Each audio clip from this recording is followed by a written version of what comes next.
Hi everyone, and welcome back to my channel where I challenge myself to make something I've never made before every week. This week I'm making possibly every anime watcher's dream, a homemade bento. Or more specifically, I'm making 3 bentos. Cause, why not?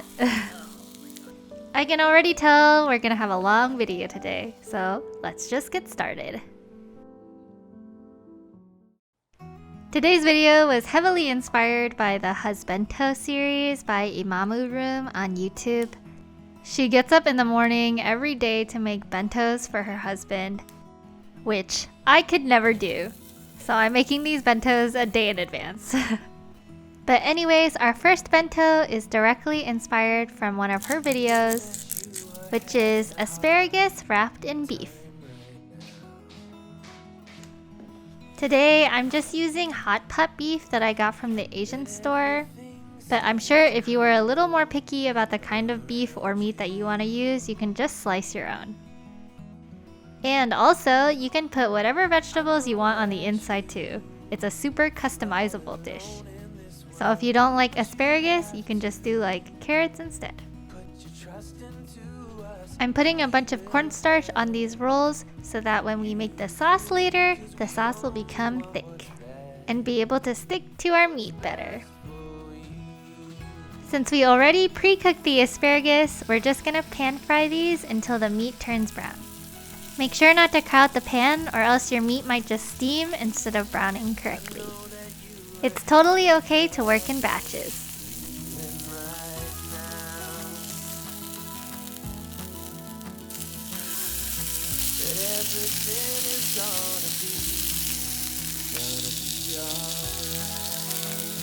When all the rolls are done cooking, you can put them back in your pan and then pour over your sauce. I'll just slowly simmer the sauce until it becomes thick and covers every inch of our beef and asparagus.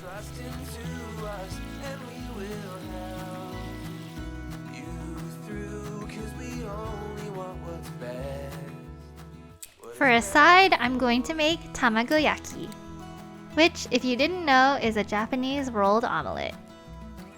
Tamagoyaki looks hard to make, but I think with a little bit of practice, it's actually quite simple. Especially because the ingredients are pretty easy to find if you make a lot of Asian food regularly.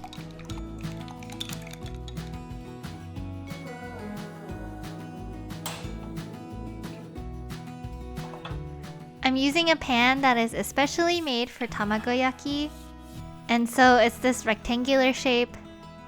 But you can definitely make something pretty similar with a regular circular pan. I'll link the recipe down below. So this rolling part is definitely the hard part of making tamagoyaki. But really, I think it's just all about practice. And also patience so you don't rip your egg. But just like many things in cooking, even if you rip it a little bit, it doesn't really matter, because it'll all taste delicious in the end. I wanted to try putting seaweed in the middle too because I was just curious if it would taste good. I've seen people make egg rolls with like diced carrots and other vegetables thrown in too, so feel free to experiment with your tamagoyaki. Okay, last dish for this bento are these salmon rice balls, which are super duper easy to make. You just mix salmon and a couple of seasonings into your pot of rice.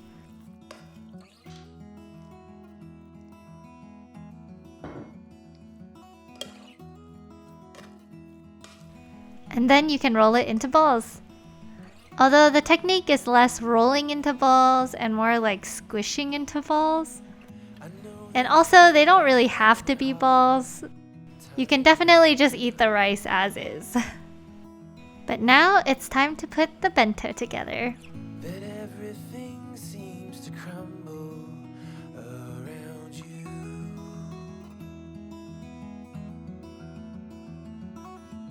I know that you feel all alone in this world, but you have to put your trust into us and we will help. Alright, for our second bento, I'm making Yaki Udon. Or it was supposed to be yakisoba, but I couldn't find the yakisoba noodles anywhere, so we're just gonna use udon. This is a recipe I've made many times before, so I know it'll be super good. But even if you're not making bentos or anything, I think yakisoba or yaki udon is a really good idea for a weeknight dinner. Cause as long as you have the noodles and the sauce, you can throw pretty much whatever vegetables or meat is left over in your fridge into the noodles. And I promise you this time, no bravado, no more strange, stupid games, just one mind. If you buy yakisoba noodles, most of them will actually have seasoning packets that come with your noodles. But since, like I said, I couldn't find any yakisoba noodles, I'm going to try making a homemade sauce today. The key to this sauce is making sure you use Japanese Worcestershire sauce, because regular Worcestershire sauce is a little too sour.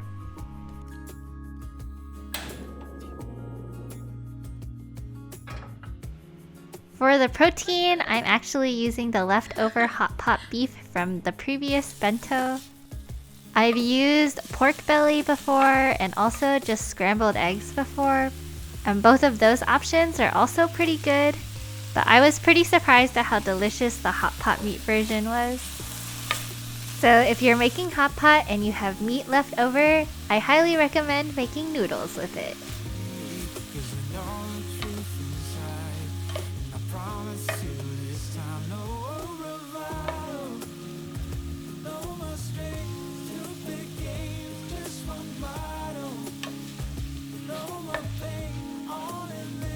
I pre-cooked my udon noodles to just a little bit underdone, which if you have yakisoba noodles, you don't have to do this step. But with some chopsticks, I will just mix everything together.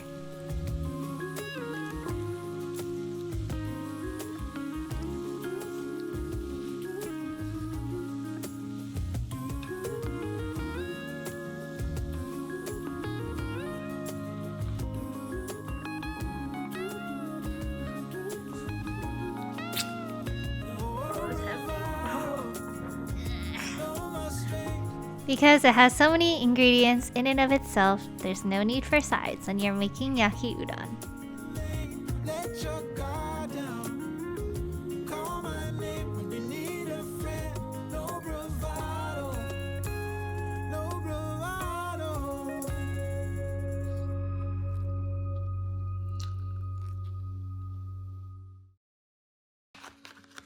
For our last bento, I'm making karaage, which is Japanese fried chicken. Like with all fried chicken, I'm going to be using chicken thighs because I think it's just easier to not overcook these. But I do cut these pieces a little bit small, so just cut them a little bigger than me if you try to make these. Then I'll quickly marinate these in a plastic bag for, I think I put it in for a couple of hours, but you can put it in overnight if you want more flavor. I can hear it in your voice, though you haven't said that yet. You're an empty bottle. In the meantime, I'm going to be making one of my favorite ever Japanese side dishes, Japanese potato salad, which really is just mashed potatoes but with other vegetables and Kewpie mayo put in. So I'm going to first make some mashed russet potatoes. Of course, the smaller you cut your potato pieces, the faster they'll cook, and you'll know when you're done when you can stick a knife or a fork cleanly through.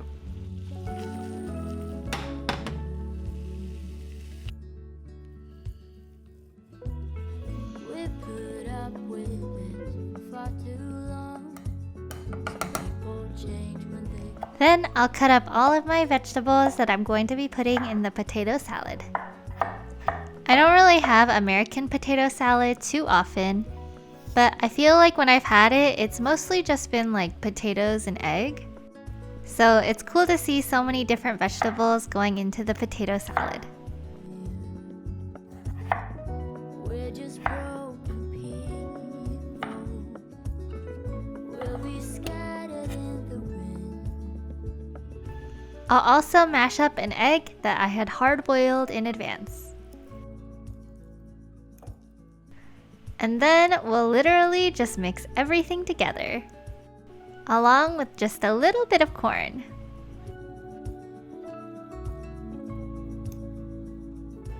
For Japanese potato salad, it's pretty important to the flavor that you're using Japanese mayo or Kewpie mayo. I feel like it's pretty popular these days, so you might even be able to find it at your non-Asian store.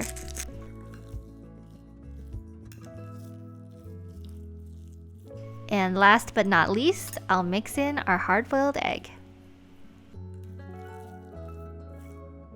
And then plastic wrap it and let it chill in the refrigerator for at least 30 to 60 minutes. In the meantime, my chicken is done marinating, so I'll just pick out all of the garlic and ginger pieces that I put in there before dredging it in a mixture of flour and cornstarch. You want to make sure every single piece is coated well. Usually a karaage is deep fried, but as you guys may know, I'm pretty lazy and I don't like to deep fry things, so I'm gonna try to air fry mine today. I'll just hit it with a little bit of oil spray and then air fry it for about 12 minutes, turning halfway through.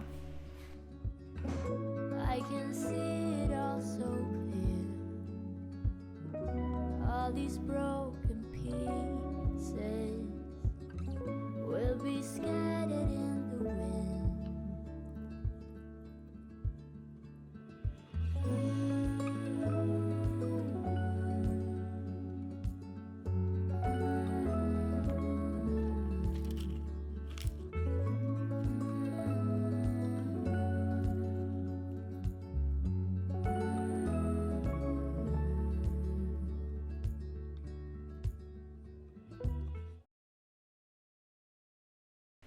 My husband did take these bentos with him to work this past week, but I thought I would give them a try myself as well. First off is the karaage, which I think turned out really well for not being deep fried at all. Especially with some katsu sauce, it's just mwah, so good. And then I really love the salmon rice with the sesame oil. It's just so delicious and a good way to spruce up your rice. As for the potato salad though, I think I was a little disappointed in this recipe, because I just really love this one particular Japanese potato salad from a restaurant back home, and this one didn't quite taste like it, so we'll try it again next time. All in all, it was a really fun experience trying to make these bentos. They're definitely a lot of work, but it's a really thoughtful way to show someone that you really love them. So if you have the time, I highly recommend giving it a try. Okay, that's it for today's video. Please like and subscribe if you haven't already. I upload a new video every Monday. I'll see you guys next week. Bye!